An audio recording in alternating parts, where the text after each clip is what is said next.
Ушул видеону көргөндөн кийин жок дегенде бир адам таттуу жебей кое турган болсо мен максатыма жеткен боломун. Расмий медицинанын ырастоосуна ылайык бат сиңүүчү углеводдор же таттуу азыктар зыяндуу деп эсептелинбейт. Бирок акыйкат башкача. Эгерде сиз күн сайын таттуу жеп же ичип жүрчү болсоңуз, аздан болсо дагы тилекке каршы сиздин өмүрүңүз бир топ эле кыскарып кетет. Сөзүм далили менен болсун, мен сизге ушул сиз жеп жаткан таттуулардын, ширин суулардын, бал муздактардын дагы деп коелу бир топ зыяндарын санап берейин. Биринчи кезекте бул азыктар сиз жеген эмне гана болбосун, ошол эт болобу, тамак аш болобу, жашылча болобу, ошолордун витаминдерин организмге начар сиңирип коет. Мисалы үчүн витамин Сдан экөөсүн организмге өткөрүш керек болсо, ошонун бирөөсүн сыртка чыгарып салат, а бирөөсү организмге өтүшү мүмкүн. Ошонун эсебинен витаминге болгон бизде дефицит пайда болот.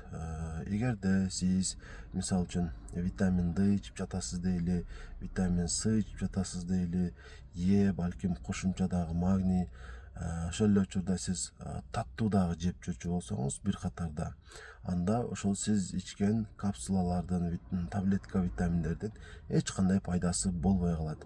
Себеби ошол таттуу азыктар аларды организмге өткөрбөй коет. Бул биринчи зыяны. Анан биздин организмибизде биз менен чогуу триллиондогон бактериялар жашайт жана алар кээде аз эле болот, биз аны өөрчүтүп алабыз. Кантип өөрчүтүп алабыз?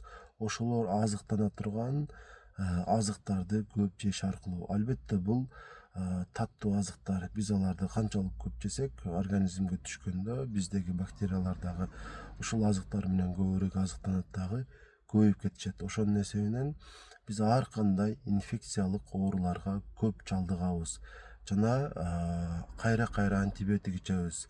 Ошонун эсебинен иммунитетибизди дагы бир топ эле алсыратып алабыз. Бул эң маанилүү эки ошол таттуу азыктардын зыяны болду.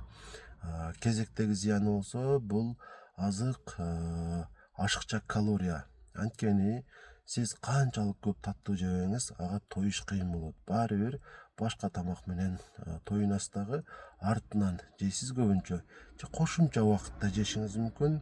Ошонун эсебинен бул болгону кошумча калория болот дагы. Кошумча калорияны организм каяка батырышын билбей, боорго май түрүндө сактай турган болот.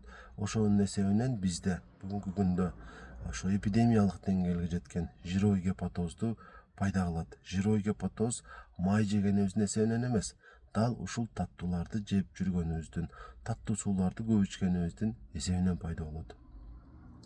Жана жирой гепатоз бара ошол боор толугу менен май басып бүткөндөн кийин курсакты май баса баштайт. Ошонун эсебинен бизде ожирение пайда болот, семирүү деген оору пайда болот.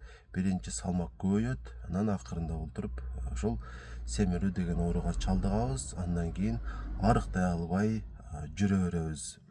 Ошол толуп кетүүнүн патогенези ушунда жатат. Эгерде биз таттууну канча көп жесек, ошончолук салмагыбыз көп болот.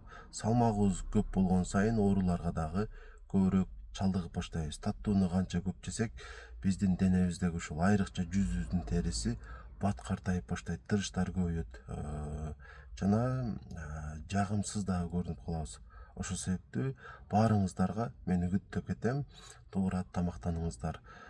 Мен сиздерге азыр эң негизги зыяндарын айтып өттүм, таттуу азыктардын, бирок булардын зыяны мындан дагы көбүрөөк.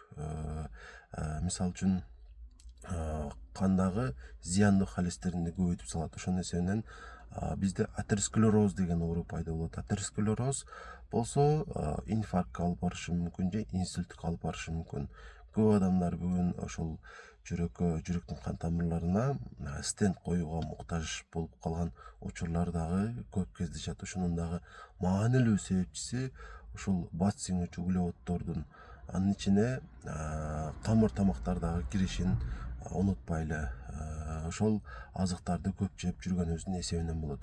Эгер сиз 45-50 жашта эле дароо ушул стентке муктаж болуп калышты каалабасаңыз, анда албетте туура тамактаныңыз демекчимин. Анан ушул өйдөдө айтылган зыяндардан дагы маанилүүрөөк дагы бир зыяны бар.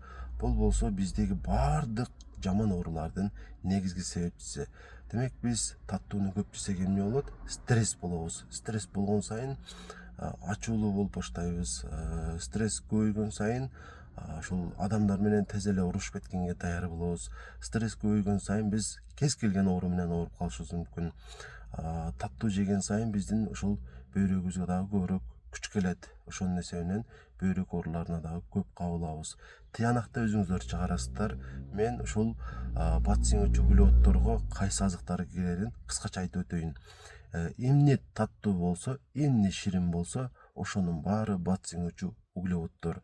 Жана ошондой эле өйдөдө айткандай ак ундан жасалган тамактар, макарондор дагы ушул бат сиңүүчү углеводдорго кирип калат. Биринчи кезекте ушуларды мүмкүн болушунча азайтыңыздар. Таптакыр жебей коюңуздар, набат, сахар ичпей коюңуздар дегенден алысмын. Болгону азайтыш керек. Мүмкүн болушунча азайтыш керек. Ошондо Кудайым буйрса сиздерде жакшы өзгөрүүлөр көп болот. Таттуу жегиңиздер келсе, ошол табигый таттуу нерселерди жеңиздер. Мисалы, бал жесеңиздер болот. Күндө эмес албетте, жумасына бир жолу. Ошондой эле араб курмасын жесеңиздер болот, мейиз жесеңиздер болот. Булар дагы таттуу, бирок табигый болгон үчүн зыяны азыраак болот. Айтылгандарды укканыңыздардан кийин туура тыянак чыгарасыздар деген үмүттөмүн. Анан албетте суроолоруңуздар болсо, комментарийге жаза бериңиздер. Анан катталуучу боло элек болсоңуздар, сөзсүз түрдө подписацияны басып коюңуздар.